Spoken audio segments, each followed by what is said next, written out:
Social media पर जैन समाज के सबसे लोकप्रिय जैन न्यूज चैनल महालक्ष्मी की ओर से आप सभी को आज के पावन दिन कार्तिक शुक्ल की दोज, कोई कहते हैं भैया दोज और हम कहते हैं हमारे नौवें तीर्थंकर पुष्पनाथ भगवान जी के ज्ञान कल्याण के दिन।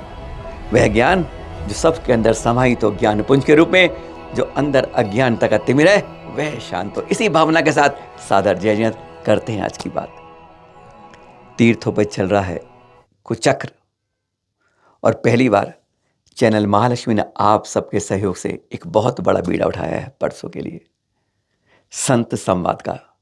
पहली बार एक जगह पर 20 से ज़्यादा संत अपने विचार देंगे गिरनार पर जैनों पर जो चल रहा है अन्याय, यानी अपनी ही थाली में नहीं बैठ सकते, अपने ही तीर्थ पर दर्शन नहीं कर सकते, अरे अपने तीर्थ पर भगवान का नाम नहीं ले सकते, ऐसा अन्याय।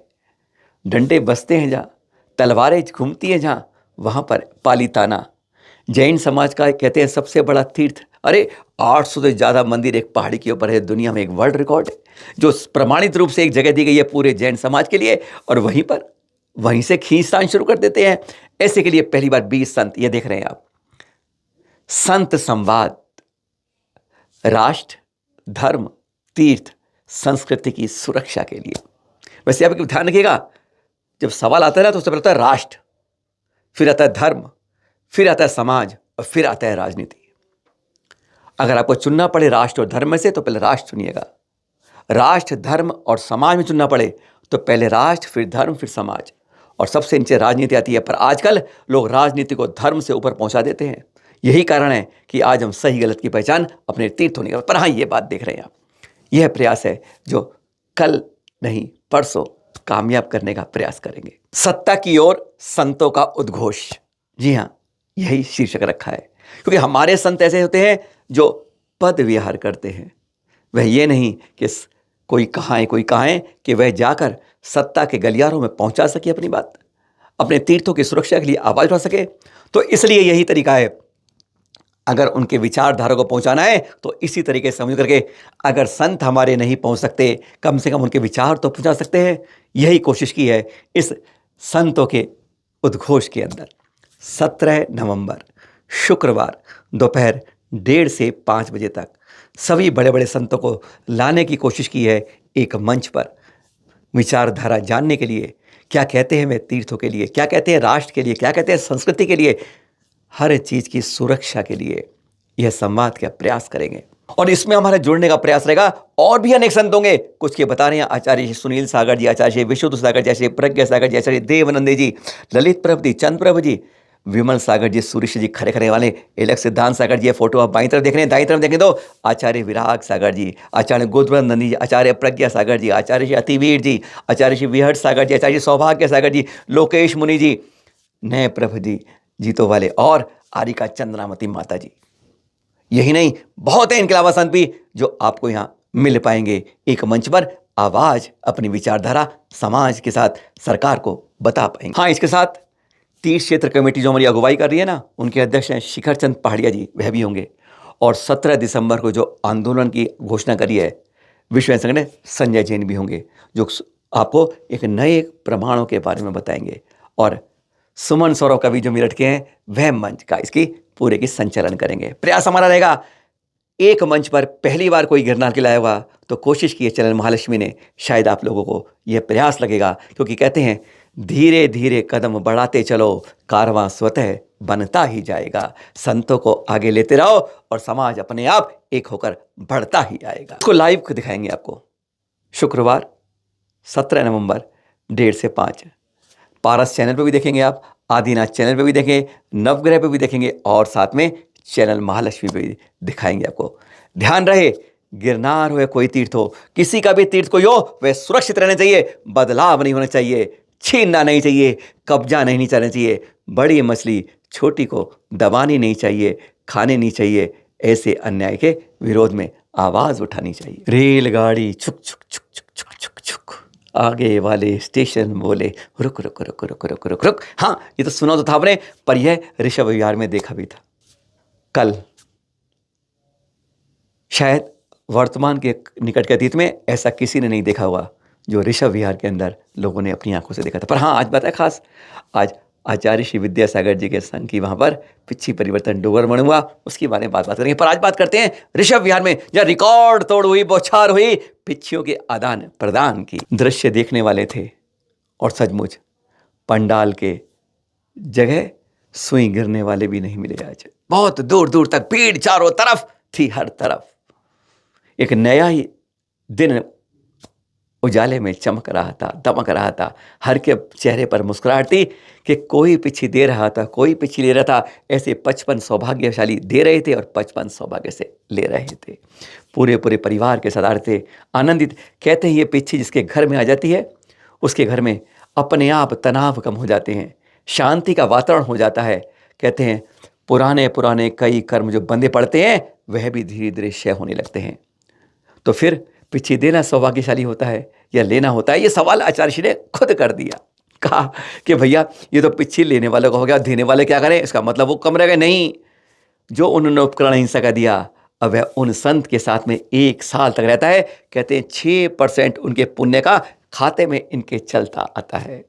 चलिए, लेने देने की बात हो गई। अब आचार्य श्री ने साहब बताया कि भैया जो आया वो तो बेकार रहा, इसका मतलब जो देख रहे हैं इतने सारे लोग, हजारों लोग क्यों देख रहे हैं? तो उन्होंने कहा अनुमोदना का जो पुण्य मिलता है वह इन सबको मिलता है। गजब का दृश्य था और गजब की क्रियाएं हो रही थी। किस तरह से पिच्छी मिल रही थी। पिच्छी के लाभ क्या होते हैं? पसीना नहीं लेती है, सोख लेती है, वजन नहीं होता है, बहुत कोमल होती है। कहते हैं एक पंख आंख में डालो तो आंख में कुछ नहीं होता है, इतनी मृदु होती है। कुछ संग्रहित नहीं करती, धूल भी लग जाए ना तो एक बार झाड़ा धूल साफ हो जाती है। और उससे हिलाओ तो छोटे छोटे जीव जंतु पर असर कुछ नहीं पड़ता है। इतनी कोमल मोर की पिच्छी होती है। जो पंख छोड़ते हैं जब वो उनसे बनती है। और खास बता दें इस संघ की बात, खरीद नहीं जाती पंख के।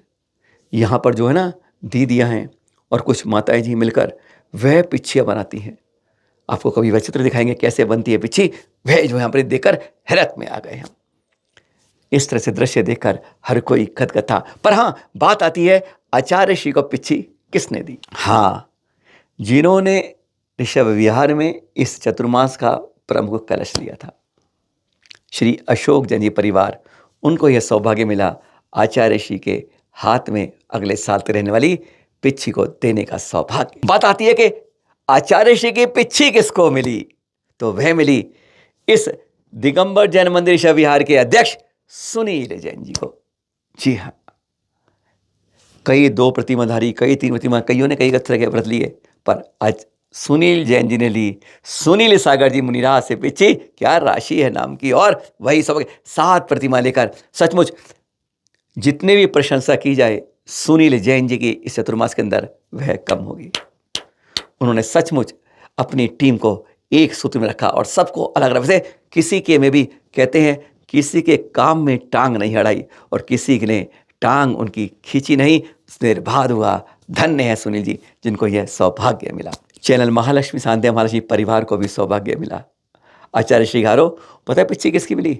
मुनि श्री संतृप्त सागर जी। आचार्य साहब का गिरनार जी के बारे में वो कठोर अनशन कर रहे हैं और तुम उसकी प्रभावना कर रहे हो, तो इसलिए यह संयोग तो अपना भी बनता है। इसलिए संतृप्त सागर जी मुनिराज की तृप्ति मिली चैनल महालक्ष्मी सांध्या महालक्ष्मी परिवार को। और अब आ रहा है 3 तारीख 7 जनवरी 2024, 2550 का वर्ष चल रहा है। पर अब खसी बात है, जिनका हम मोक्ष कल्याणक 28वां भूल गए थे, वही हमारे 23वें, जिनका सबसे 100 साल का सबसे कम काल था, रहा मात्र 100 साल और 250 वर्ष का तीर्थकाल रहा उनका। और वह कहते हैं कि वो सबसे छोटे तीर्थकाल वाले सबसे लोकप्रिय हो गए हमारे पारस प्रभु। और उनका बारा है 29वां जन्म तप कल्याणक। साथ में आता है उसी दिन चंद्र प्रभु का 4 कलंक आते हैं। अब वह 29वां जन्म महामहोत्सव बनाने की तैयारी शुरू हो गई है और उसका ये लोगो लॉन्च हुआ है और जिसको बनाने का श्रेय मिला है चैनल महालक्ष्मी सांध्या महालक्ष्मी परिवार ने इसको डिजाइन किया है। इसके बारे में लगातार बताते रहेंगे और इसकी शुरुआत होगी लाल मंदिर से, जहां आचार्य श्री अतिवीर जी महाराज जी ने 1008 कलश से पहली बार लाल मंदिर मूल जो प्रतिमा है यहाँ पर पास होगी, उसके महामस्तक वेश के बारे में पूरे एक प्रकार से मंत्रालय लेकर एक नई घोषणा कर दी है। लाखों पुरस्कार मिलेंगे, आने वालों के सौभाग्य मिलेंगे, धीरे धीरे सब बताएंगे। बस तारीख नोट कर लीजिए, नए वर्ष के पहले रविवार 29वां जन कल्याणक हमारे पारस प्रभु का आ रहा है। 150वें महामहोत्सव के अंदर यह महावीर स्वामी का विशेष स्टैंप जारी हुआ, देख रहे हैं आप, मैसूर के महाराजा द्वारा। इस पर बेंगलोर के विकास जैन जी भी थे।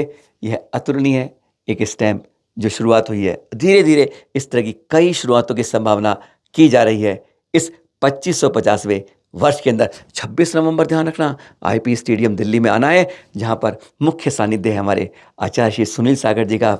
बहुत जगह संत आ रहे, 108 से ज़्यादा संत आ रहे हैं, और मंगल प्रेरणा और सानिध्य मार्गदर्शन है आचार्य श्री प्रज्ञा सागर जी का। 26 नवंबर आईपी स्टेडियम है ना, आ रही है पास तारीख। श्री महावीर जी में कुछ क्या हुआ है उसके बारे में कल बात करें, पर पहले ये दिखा रहे हैं आपको दीपावली के दिन की, यानी मोक्ष कल्याण के दिन की, यानी कार्तिक अमावस्या के दिन की किस तरीके से कतार लग गई थी महावीर जी में अभिषेक के लिए। ऐसे दृश्य देखकर आनंद की अनुभूति होती है। देखिए कितनी लंबी कतार जब लग गई थी, जब ऊपर से चित्र खींचा गया, वह दृश्य देख रहे हैं 13 नवंबर के प्रातःकाल श्री महावीर जी में अभिषेक के। मुंबई के गिरिगांव चौपाटी में बड़ी जोरदार कार्यक्रम हुआ था। शाम को याद करें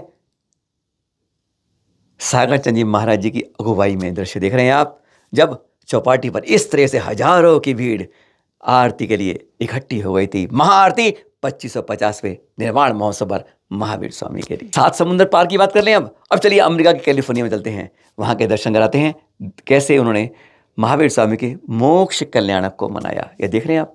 एक बात और बता दी जाते थे आपको, बात खास बात ये कहते हैं ना लोग, कई लोग कहते हैं, हिंदू समाज कहते हैं कि ना दिवाली वो इसलिए मनाते हैं क्योंकि अयोध्या राम जी 14 साल के वनवास के बाद आए थे। पर आपको बता दें, कभी अब रामचरितमानस पढ़ना तो नहीं पढ़ना, कहीं आपको यह नहीं मिलेगा कि राम के अयोध्या में महावीर ये अपने श्री राम जी हैं इस समय अयोध्या आए थे। अब पढ़ लीजिए, कई तरह का, कल आपको कोई बताएंगे आपको कि इस समय नहीं, वो बैसाख के समय आए थे, पर एक परंपरा चल गई तो चल गई। हाँ, क्या बात करी शुरू में, आज हमारे 9वें तीर्थंकर पूज्यदत्त भगवान जी का ज्ञान कल्याण है। हाँ, सुग्रीव महाराजा काकंदी राजा थे, महारानी जयरामनी के पुत्र थे आप। 2 लाख वर्ष पूर्व आपकी आयु थी, और फिर एक दिन 1000 राजाओं के साथ आप तप के लिए चलते हैं, और फिर आज के दिन 4 वर्ष की कठोरता के बाद आज अपहरण काल में काकंदी नगर के अंदर पुष्पक विमान के अंदर बहड़ी वृक्ष के नीचे आपको केवल ज्ञान की प्राप्ति हो जाती है। इंद्र की आज्ञा से कुबेर 8 योजन विस्तृत समोषण की रचना करता है। 88 गणधर थे आपके, विदर्भ आपके प्रमुख गणधर थे। ऐसे केवली काल रहा आपका 1 लाख वर्ष पूर्व, 28 पूर्वांग 4 वर्ष का। ऐसे पावन दिन याद रखिए, कल्याणकों को जरूर मनाइए, जरूर मनाइए, जन जन तक पहचानिए। यही हमारी प्राचीन संस्कृति को बता पाती है धरोहर के लिए कि 9वें तीर्थंकर किस समय हमारे आज ज्ञान कर गए। वे आज का दिन है कार्तिक शुक्ल दौज का। सुबह मिलेंगे आपके आज खास बात 8 बजे। किस तरीके से एक प्रवचन 10 भाषाओं में, यानी भाषा 10 प्रवचन एक संत द्वारा आपने आज तक नहीं सुना होगा।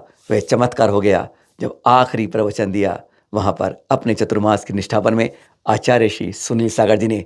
उपाधियों, डिग्रियों, प्रमाण पत्रों की बौछार भी हो गई। कल सुबह 8 बजे वह भी देखिएगा। सादर जय जय। पूरे जैन समाज को ढेरों बधाई। भगवान महावीर निर्वाण महोत्सव समिति एवं संस्कृति मंत्रालय भारत सरकार के संयुक्त तत्वाधान में भगवान महावीर 2550वां निर्वाण महोत्सव का भव्य उद्घाटन रविवार 26 नवंबर प्रातः 10 बजे इंदिरा गांधी इंडोर स्टेडियम नई दिल्ली में, और साथ ही पाए 108 साधुओं का पावन सानिध्य। तो जो भी श्रद्धालु कार्यक्रम में आने के इच्छुक है, उनका नाम, पता एवं संपर्क सूत्र दिए गए नंबर पर 10 नवंबर 2023 तक भेज दे। जय जिनेंद्र।